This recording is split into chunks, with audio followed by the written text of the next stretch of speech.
of the quarterfinals. There's our red Terran player. He is pretty cool. In fact, you can say he's MVP King.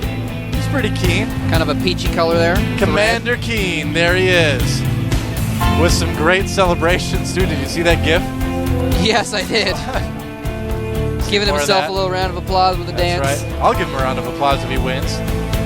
If he deserves it, we'll see. I'm sure he will if he wins. So, there's our first player. You can see his mouse bungee bouncing up and down there. And his APM is so high. My voice revving up just like his APM. There's our Zerg player. He's done pretty well so far, been pretty impressive. He is. CoCa. Yeah, his APM was actually over 300 there. Wow. Spamming like a crazy fool, and there goes 0 APM for just a moment. One of our few Zenex players remaining in GSL. Now, he was here last season. He got all the way to the round of 16, so already doing a little bit better this season, showing some improvement, so that is good. Now, we're starting off on a pretty big map. It's going to be Crevasse. GSL Crevasse. CoCa has gone hatch first, very understandable. Thanks to LG, Intel, and G-Skill, you guys are awesome. Now, Thanks for supporting esports. We do have CoCa here. This is he's a player I mentioned earlier. Remember, he in his games against what was his name? Oh, I know it. Noblesse. His games against Noblesse. Yeah. He, like I said, he went for very few Mutalisks and went for mass Ling Baneling, and even one game did this crazy like Roach Baneling rolling drop tactic that didn't work out too well. But point being, CoCa, a very interesting player, and doesn't play quite standard. I wonder if we're going to see the same thing from him, or if he's going to say, you know what? Well, they saw my style. I'm going to go mass Mutas instead, especially on a map like this. Very large. The mobility of Mutas can be very advantageous. Yeah, if you go Muta-Link Baneling, there's really two ways to do it. One way is the way you were just talking about, getting lots and lots of Banelings, just using the Mutas for a little bit of harassment. The other way is to go lots and lots of Mutas, and just using the Marines and the Banelings to kind of take out bio, things like that. Yeah. So CoCa definitely favoring the Banelings, which is also a crowd pleaser, I would say. I love it.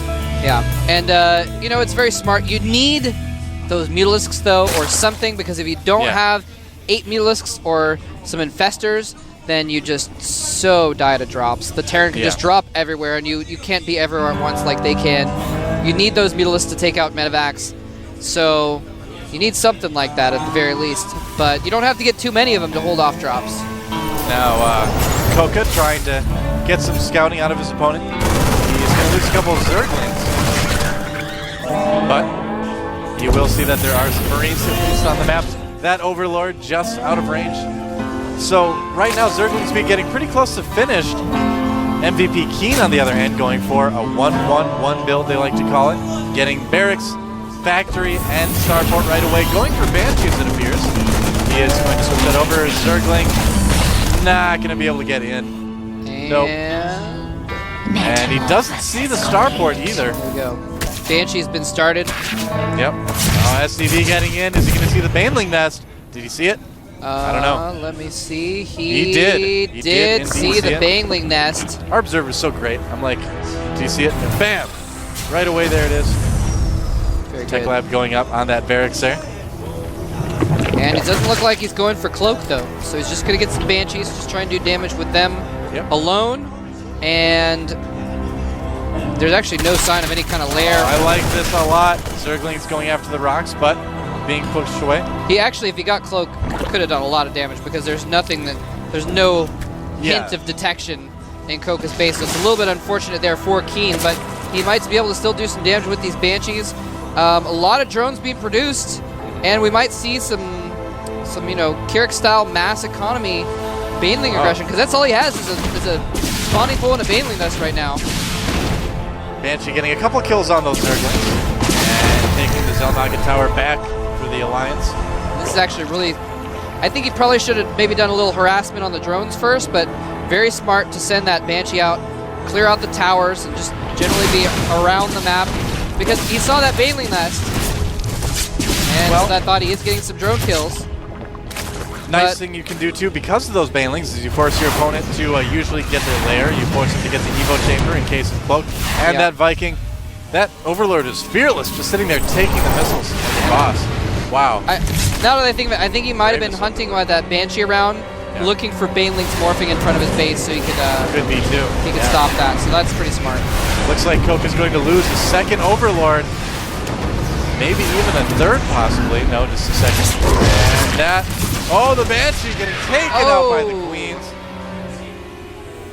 Leave my babies alone. That's right.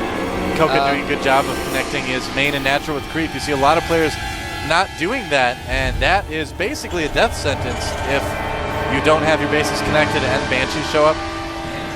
Yeah, you need to get those Queens back and forth. They're so slow off creep that if the Banshee moves around to the other base, you can't get their Queens there. By the time they cross the distance, you lose 6 or 7 drones. And an armory is going up for Keen. Oh, there he is. That's kind of interesting. Kind of open. All right, this Viking getting a lot of kills right now. Wow, this must be the commander. Keen's army. Getting its 4th Overlord kill, I believe. Impressive. I believe so. CoCa going to work on these rocks in the back. Anything that you can do as a Zerg player early in the game to kind of give yourself more room to run is good. Yeah, a drop coming in. Just a Queen there. And he doesn't even have anything on the map. Well, no, but he's got a lot of Zerglings. Oh, he's gonna running their way back. Maybe one goes down. And second he's one. Be able to get us around. He can just lift out of there though if he needs to. And he's not lifting. He's losing all of his Marines. But in the process, taking out tons of Zerglings. Oh, wow. The drop even living. That Overlord and that Queen are both very low. If he's careful, he can do it, but no, just deciding to pull back. Hanging out between the minerals. Nice idea there. Those oh no, and forever. Reinforcement drop coming in. Nice move by Keen. This is beautiful. And with 3 medevacs there, those Marines are not going to die. They might even take out this hatchery. Great drop by Keen. Smuggling up those Marines for the minerals. That is what you want to do. This hatchery is almost definitely going to go down. Is he going to be able to save it? No, it goes down. The Muta's coming out, but a little bit too late for that hatchery. Probably going to be able to clean up this drop and maybe even get the medevacs on the way out. Medevacs. Oh, they're not going to get away though. The Mutalisk chasing. And that is the one thing that CoCa can take away from this with the expanding. Yep. And last medevac even being saved by the Marines. Nice job by Keen. Yeah, he took out so many Zerglings without that many Marines. If CoCa hadn't cleaned that up and gotten those Marines and killed those medevacs, he would have been way behind. At this point, he's only very behind.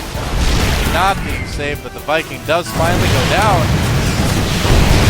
And CoCa needs to be really careful. The temptation is to be aggressive after this happens. You think, I need to punch him back. But the fact is, it's not true, Moltrap. You need to put up your blocking technique. He does still have 2 bases. So he's not out of the woods, or he's not out of the game, rather, quite yet. Nope, and we do see that, in fact, CoCa doing the same thing as we saw for 4 from him, has just gotten those several Mutalisks, and is just poking around with them, needs to make sure he doesn't lose any, and is not really producing any more Mutas, just all Lings at this point. And losing a Mutalisk there, definitely not the thing you want to do. Mutalisks, although they do have a lot of mobility, although they can do some damage, they are so fragile. It's so easy to lose Mutalisks and Marines. Oh, and they fly over the Thor and Marines. And somehow only loses 1 more Mutalisk. All the other ones have low health, though. Yeah. And I mentioned Marines were pretty good against Mutalisks. Well, Thors are actually pretty good against them, too. If they do get clumped up. Yeah, if they clump up, they're really good. Actually, Mutas can actually kill Thors pretty easily if they don't clump up and there's no Marine support. Yeah. And it looks like Keen is going to move up. What does CoCa have to defend against this? He has a good amount of Banelings, some Speedlings, not a lot of Mutas, obviously, so it's going to be difficult for him. No, virtually no Mutas. No Mutas worth speaking about. It all depends on him getting a nice flank. Looks like Keen is just deciding to take a 3rd base. Very smart move by Keen. He knows he's ahead, and what is he doing, Moltrap?